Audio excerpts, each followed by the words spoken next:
Brigadier साहब, retaliation, Pakistan ने अभी रिटेलिएट नहीं किया है। ये जो जहाज गिरे हैं ये तो पाकिस्तान ने अपने डिफेंस में गिरा दिए थे, तो वो तो उनके ऑफेंसिव को रिपल्स किया ना पाकिस्तान ने। It was no retaliation. तो रिटेलिएशन विल कम, और हमारी political leadership as well as military leadership they have vowed, उन्होंने ये तहैया किया है कि हम रिटेलिएट करेंगे। What kind of retaliation you see, and do you have any idea कि what will be the scale and possible ways of doing it? Doctor साहब, इससे कि मैं इस बात पे आऊँ, मैं make a comment on the two nation theory. I think अभी ये 21वीं सदी है और हमें 21वीं सदी के हिसाब से चलना चाहिए। इंडिया के तनाजुर में अब ये टू नेशन थियोरी नहीं रही है, now it is a multiple nation theory. और क्योंकि इंडिया में जितनी भी नेशंस हैं अब सब के सब जो हैं वो आज़ादी चाह रही हैं, यहाँ वो सिख हैं, या वो जो हैं नॉर्थ ईस्टर्न स्टेट्स में जो उनके 7 सिस्टर स्टेट्स जो हैं वहाँ पे गाज हैं, they are all itching for independence. और ये सब जो हैं ये सब के सब एथनिक ग्रुपिंग्स हैं। वहाँ पे भी जैसे कुकीज़ और मलाई क्या कहते हैं, मिठाइज हैं, शायद उनका जो मैं शायद सही नाम नहीं ले रहा हूँ, एक क्रिश्चियन हैं एक हिंदूज हैं, उनका आपस में वहाँ पे बहुत बड़ा झगड़ा है मिजोरम वगैरह में। और नागालैंड वाले खुद जो है वो अपनी आज़ादी चाहते हैं। इधर सिख जो है वो खालिद चाहते हैं। उधर कश्मीर वाले में जो है मुसलमान वो अपनी वो जो राइट ऑफ सेल्फ डिटर्मिनेशन मांग रहे हैं। तो ये अब टू नेशन थ्योरी से बढ़ के मेरे ख्याल में अब ये this has become multiple nation theory, and I think we should now try to bring out as much as we can कि अब ये मुस्लिम्स जो पाकिस्तान और बांग्लादेश में आ गए वो तो आ गए, और जो वहाँ पे रह रहे हैं they are obviously bearing the brunt of this two nation theory, मगर जो इसके अलावा एथनिक ग्रुप्स हैं वो भी इस मल्टीपल नेशन थ्योरी की सजा भुगत रहे हैं। Now if we come to the retaliation part, इसके 2-3 बहुत अहम पॉइंट्स हैं। नंबर 1, रिटेलिएशन तो होगी, इसमें तो आई एम क्वाइट कन्विंस्ड के there are no two ways about it. What I am concerned with is कि the retaliation इस तरह से आए कि वो टाइम के हिसाब से रेलेवेंट रहे, कि ये ना हो कि जो पिछला इवेंट है वो इतनी दूर रह जाए कि जब हमारी रिटेलिएशन आए तो उनके साथ उसको लिंक अप करना जो है वो मुश्किल होना, लोगों को मुश्किल लगना शुरू हो जाए। एक तो ये बात। What's the time frame you have in mind for that? How soon should that be before it expires? I think as early as is possible, but I'm sure the armed forces जो उनकी leadership है and the political leadership they can decide better. हम एक general सी statement कह सकते हैं कि as early as possible, ताकि वो टाइम गैप ना आए बीच में दोनों events. Waiting for death is worse than death क्या है itself. उसमें रिलेटिविटी रहनी चाहिए, एक रिलेटिविटी जरूर होनी चाहिए, that is one thing.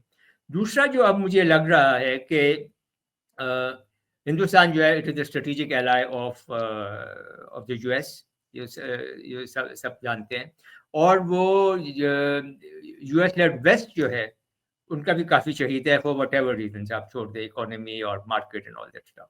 The fact is के the US and the US led West are both favourably inclined towards India.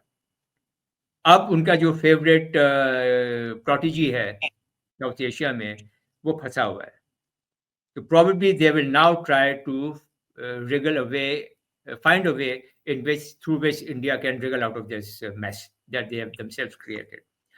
मुझे जो लग रहा है, और and I hope I am wrong, कि ये जो डिप्लोमेटिक इनिशिएटिव अभी जो आया है ये इंटरव्यू करे और हमारे जो रिटेलिएशन जो हमारी होनी है उसको ये रोक ना दे, या बिल्कुल उसको क्या कहते हैं कि कमज़ोर इन द सेंस कि उसको वीक ना कर दे इन इंटेंसिटी, कि जी आप जो आप प्लान करना चाह रहे हैं, जिस लेवल पे आप प्लान करना चाह रहे हैं आप उससे कम करें या व्हाटएवर, मतलब they try to modify the whole thing and try to create a situation जहाँ पे आगे मामला ना जाए। हो जा रिस्पांस पाकिस्तान का। यस, सॉरी, जिससे dilute हो जाए पाकिस्तान का response. Dilute is the word, I think. That was the word I was looking for. Dilute नहीं होना चाहिए हमारा response. So now I think this is the critical aspect in this entire thing now is the time. कि हमारा response जो है वो इस time में जाए कि उसकी relativity जो है to India's aggression must remain in the eyes and in the minds of everyone. और जब हम जाएं अपने response में तो लोगों को पता लगे कि ये response क्यों आया है. They should be able to relate it to these two events. अब ये कि कहाँ जाए, वो तो पाकिस्तान ने एक दफ़ा छोड़ के 10 दफ़ा कह दिया है और हमेशा से पाकिस्तान ने यही किया कि we will not attack civilians like the Indians have done. That was a horrific act and war crime होना चाहिए इनके ऊपर, war crime के मुकदमे चलने चाहिए इनके मिलिट्री के ऊपर और इनकी जो कमांडर्स हैं और जो पायलट्स हैं जिन्होंने ये सिविल के ऊपर ये अटैक्स किए हैं, मिसाइल्स फायर किए हैं. These are pure and simple war crimes and they are pure and simple humanitarian crimes. इनके ऊपर इंटरनेशनल कोर्ट ऑफ जस्टिस में मुकदमे चलने चाहिए. 5 साल के बच्चे, औरतें, ये टेररिस्ट. और उसके ऊपर जैसे बात हो रही थी कि वो अपने सीना ठोक कर कह रहे हैं सारी दुनिया को कि ये हमने बहुत बड़ा काम किया. तो एक बात ये, Pakistan probably will go for the military targets और खास तौर वो टारगेट्स जो कि अभी एक्टिव हैं. लेट अस से फॉर एग्जांपल जो कि उनकी गन पोजीशंस हैं जो कि लाइन ऑफ कंट्रोल या कश्मीर के आज़ाद जम्मू एंड कश्मीर के एरिया में जो फायरिंग कर रही हैं, दे आर लेजिटिमेट टारगेट्स. फिर वो एरियाज जो हैं जहाँ से ये ड्रोन उठ के आए हैं, हमारे सारे शहरों में गए हैं, they are again very legitimate target. And if of course if the air force finds the heart to come up again to face the Pakistan Air Force, then of course they are the very legitimate target. तो इस किस्म की मेरे ख्याल में होगी. उनके headquarters हो सकते हैं, उनके फील्ड फॉर्मेशन के हेडक्वार्टर्स हो सकते हैं, उनकी फॉरवर्ड पोस्ट हो सकती हैं, उनकी लॉजिस्टिक इंस्टॉलेशन हो सकती हैं, उनकी लाइंस ऑफ कम्युनिकेशन हो सकती है. टारगेट्स तो बेशुमार है जो कि उनकी मिलिट्री एक्टिविटीज को सपोर्ट करते हैं, मिलिट्री ऑपरेशंस को सपोर्ट करते हैं. लेकिन target is not an issue.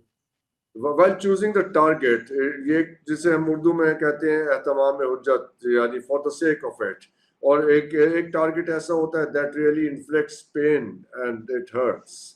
So what do you think should be the nature of that target? नहीं, obviously मतलब ये तो जंग, ये तो it be a military operation. It will not be a friendly hide and seek game. Window dressing तो नहीं है ना ये. विंडो ड्रेसिंग भी नहीं है. इफ वी गो इन तो we will go in to cause maximum pain. इसमें तो कोई शक नहीं होना चाहिए किसी को भी. And if we go in with the intention of not inflict तो फिर हम गलत होंगे. And I don't think so कि हम कभी गलत हुए हैं, ना होंगे. If we go in and I am sure we will, and we will go in to do maximum damage within the given parameters.